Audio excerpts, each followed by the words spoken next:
All right, everyone, here we are again with another exclusive interview for this week, and I'm pretty excited about it, and I'm pretty sure some of you guys are excited about it too. On this week, we have a former two-time WWF Tag Team Champion, a former two-time Intercontinental Champion, and a WWE Hall of Famer, class of 2004, none other than the great Tito Santana. Welcome to the show, Tito.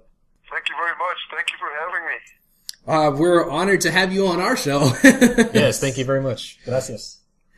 All right. Tito, I want to break the ice here a little bit with you and kind of ask you a question that I ask most of people that come on my show. And I think it's going to be interesting asking you this because most of the time when I do this, it's to younger folk. I usually ask them, what is it that got them into wrestling in the first place? And the answer is usually, oh, I grew up watching Hogan, or I grew up watching Stone Cold, and that made me want to be a wrestler.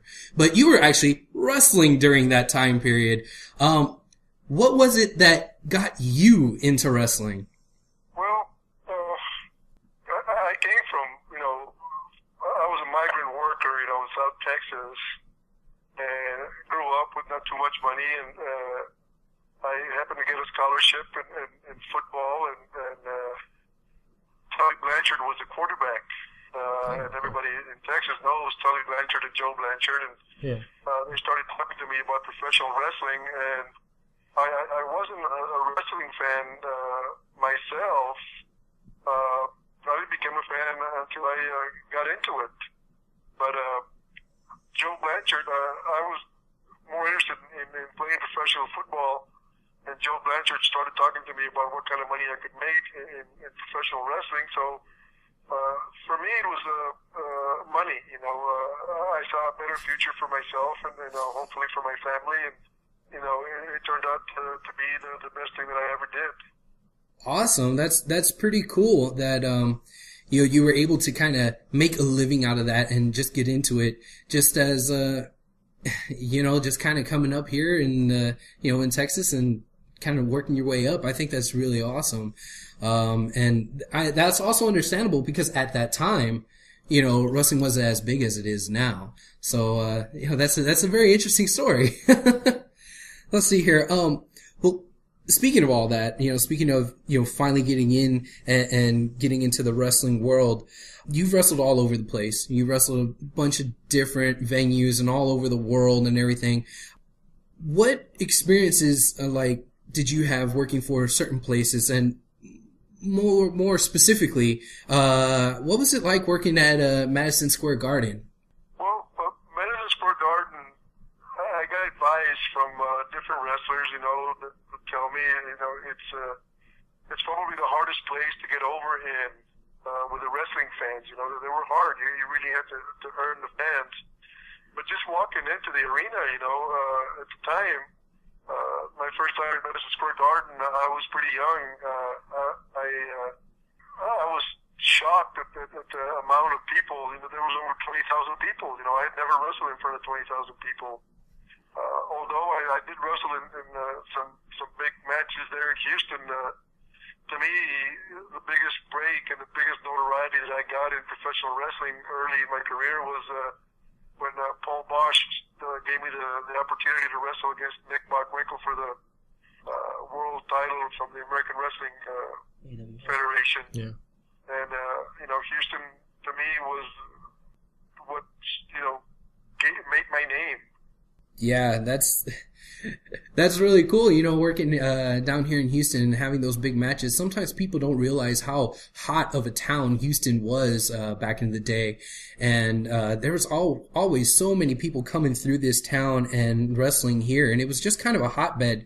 What were your thoughts on wrestling with some of those other legends, like Valentine and Savage and all those people back in those days? We're considered, the legends right now that we all got started pretty much about the same time. I got started in 1977, and Mr. Wonderful, Beefcake, Brian Blair, Hulk Hogan.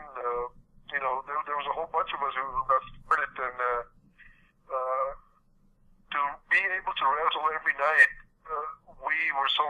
because we were wrestling against guys that from top to bottom in the card could actually be main eventers anywhere in the world, and every match that we had was a great experience. We were learning from the best, and we learned psychology. We learned stuff that to me it's a lost act now. The wrestlers from the present are never going to get the opportunity to learn the knowledge that we had as far as entertainment. All right, cool. Yeah, that's very interesting there. Let's see here. I got another question here that Chris would like to ask you. Kind of a follow-up on that. All right. I just wanted to know, was there anybody during that time that you spent in the WWF that you really wanted to work with, but for some reason, one way or another, it just didn't happen? Well, I wish I would have had a feud against Mr. Wonderful. To me, Mr. Wonderful was the best heel that I had great chemistry with. And he had great heat, and he was a great performer, and I just wanted to give the opportunity, but Mr. Wonderful had a temper on him, and he didn't put up with the promoters, and he would tell them off, and that's the reason that I didn't get the opportunity to have a feud with him. But to me, he was the ultimate heel. Oh wow, that's awesome. Hey, did you have a preference on working either as a singles wrestler or more of a tag team? I preferred being a single wrestler. I thought, I didn't have to rely on anybody else but myself. I was very work conscious. To me, I always took a lot of pride in being a role model, and I wanted to represent of course, the Mexicans all over the country, all the Hispanics all over the world, and I knew that I was going to always be doing the right thing. I took a lot of pride, and I saw a lot of tag teams where, if one of the partners messed up, it would hurt the team. And by me wrestling singles, I knew that the only person I had to worry about was myself, and I knew I was going to be there. That's cool. Yeah. That being said, Strikeforce, one of the best tag teams ever. Yeah, when I got the opportunity to team up with Rick Martel and they made us Strikeforce, I got teamed up with another first class guy who was very reliable and very talented, and we had chemistry from day one, and we got over real fast, and I wish we would have lasted longer, but it didn't. Well, speaking of Strikeforce, this kind of leads into something that you also kind of mentioned there a little bit about being Hispanic. And in Strikeforce, tag team partner, he was also Canadian. And I think that at that time in WWE history and in wrestling history in general, I think it was really neat that there was a lot of diversity. We had wrestlers from Canada, Mexico, Iran, Fiji, Russia, all over the place. And I didn't really realize this when I was, that age or during that time because I was a kid. But looking back on it, I think it's pretty amazing how much diversity was in that WWF locker room. Was that, on purpose, or was that just happenstance? Or, was there any type of friction because of the ethnicity thing going on there? Or how was the temperature, I guess you could say, in the locker room about that? How was the atmosphere? Well, I think anybody who's ever played in sports, I don't know if you guys have experiences playing in sports, when you're in a team, everybody gets along. You're a brother, you're a teammate, and everybody's accepted no matter, what nationality you are, what color you are, and when the expansion of the WWF started taking place, I was right in the middle of it. I was in the first 9 WrestleManias, and Vince McMahon went the way I saw the picture. He went out and got the best Mexican he could find. He went out and got the best black, who was Junkyard Dog, that he could find, and he went and got the best Canadian, and he went and got the best Iranian, and the best, you're right, he had, you name it, he had it, and Yes. There was no animosity, with anybody else. Everybody was a pro, and we were all working for, had one goal, and that was to grow the sport. We took a lot of pride. I mean, there were so many great workers back then. That match from one, there were 7 matches. Each one of us, we'd go out there with the intent to steal the show. I mean, we worked hard. Awesome. And I think that was kind of indicative of what happened during that time frame. You guys did work hard, and it was in a lot of ways tougher than what it is now. What's your opinion of what the current state of wrestling in general is? Well, it's changed forever. Vince McMahon has come out, and he'll tell you that it's now it's a TV show. When I was wrestling, he also came out and said it was a wrestling show. So there's a big difference. Now they're entertainment. Back then you used to watch an hour show of wrestling, and then you'd see about 40 minutes of wrestling and 20 minutes of interviews. Now you see it's the opposite. Maybe you see 20 minutes of wrestling and then 40 minutes of talking. It's completely different. And then they have writers, and the wrestlers are told what to say, and we just spoke from our heart. It was it's something that we felt. So if somebody tells me to say something, I'm not an actor, so it's hard for it to come across as something that I really felt. Okay, and that's very true of a lot of the things that have changed about the business. It is a very, very, very different place. About 20 minutes of wrestling on a 3-hour show. Is there a moment or accomplishment that you appreciate more today that you might not have appreciated as much at the time that happened? Well, when I got inducted into the Hall of Fame in 2004, when the WWE first made contact and they told me that they were going to induct me into the Hall of Fame, I never really realized the importance that it meant to me, along with the fans, for me to get acknowledged as one of the best in professional wrestling. I didn't realize that until the night of the induction, that I got up there. And when I walked into the hotel and I saw all the people that were there from all over the world, and then the reception that I got after I had done speaking, in the induction, it was very, very touching, and it was a moment that I realized the importance of being inducted into the Hall of Fame, how much it meant.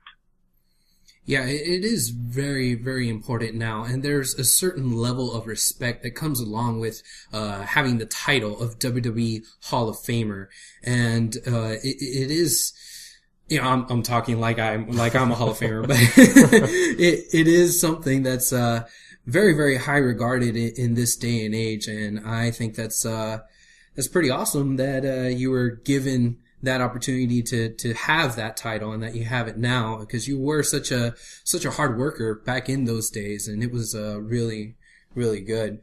Your work was, and we really appreciated, being a fan, like you were just, talking about, with the fans respecting you and all that. Let's see here. Travis, did you have something you want to bring up? Yeah, I was just going to ask you, do you have, any advice for any new current wrestlers or up-and-coming wrestlers that's making a look, make it better for their career? If you want something, the only thing that I can say is that you have to go out and get it. And to be patient. There's no substitute for hard work, but success doesn't come overnight. You got to wait for your turn. Doesn't make any difference what sport you're involved in. There's a lot of luck involved. If you, I'm going to use the Yankees for example. Throughout the years, if you were a shortstop, you could have been a great shortstop. You were not going to beat Jeter out of his position. So you have to be patient. The same thing when Hogan was the world champion. Vince McMahon wanted Hulk Hogan to be the champion, and you have to be patient to his run ended, and eventually somebody else took over. And patience and luck, and follow your dream. There's no substitute for hard work and luck. That's absolutely, yeah. That's some really, really good advice, and that sounds to me like it's advice that a very knowledgeable coach would give to some of their athletes. And I bring this up because I hear that not only are you a teacher, but you're also a basketball coach now? Yeah, I coach basketball at the middle school. That's awesome. That's awesome. How did you get into coaching and into teaching? Well, I got my degree when I was going to college, so I graduated, and then I went on and played football for a couple of years. I started out with the Chiefs, and then went to Canada, and then I got into professional wrestling, and I did it for 17 years. And so I had my degree, and I didn't know what I was going to do for the rest of my life, and I was still pretty young. I retired from the WWF, and it was my wife who, steered me towards, becoming a teacher, which turned out to be the best thing that I ever did. And when I was in high school, I was actually a better basketball player than I was a football player in high school. So I had experience being a basketball player, and I had the opportunity. The principal at our middle school wanted me to coach wrestling, and I knew professional wrestling. I didn't know amateur wrestling, so I told him I didn't have the experience. So I said, so then a couple of days later, he came up and he said, how about basketball? And I said, yeah, I know how to play basketball. I mean, I played basketball, and I got into it, and I think I was a very good coach because I could really get the most out of the kids, and the kids enjoyed playing for me. That's pretty cool, and I think that, while you're probably more famous and more known for the wrestling, I think maybe the teaching will probably be the more important job, so to speak, touching little kids' lives and, molding them into, citizens and stuff. I think that's really, really cool that you've been able to do that here with your career and with your life, and, just kind of give back, to the community that you're in, and to, all these kids. That's really, really neat. It was my 8th grade gym coach who to me, he's the one that got me into sports.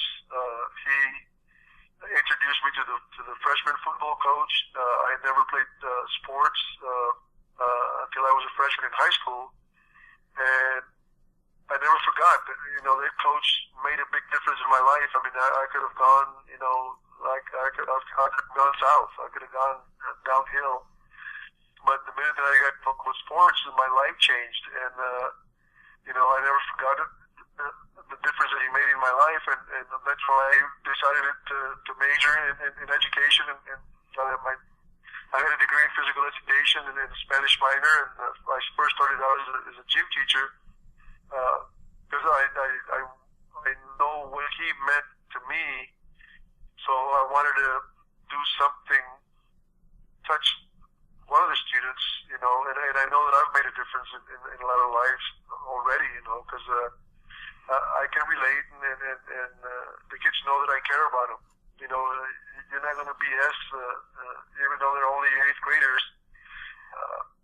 They know when you care, and they know that I really, truly care for them, and try to steer them in the right direction, and I know that I've made a difference throughout the years.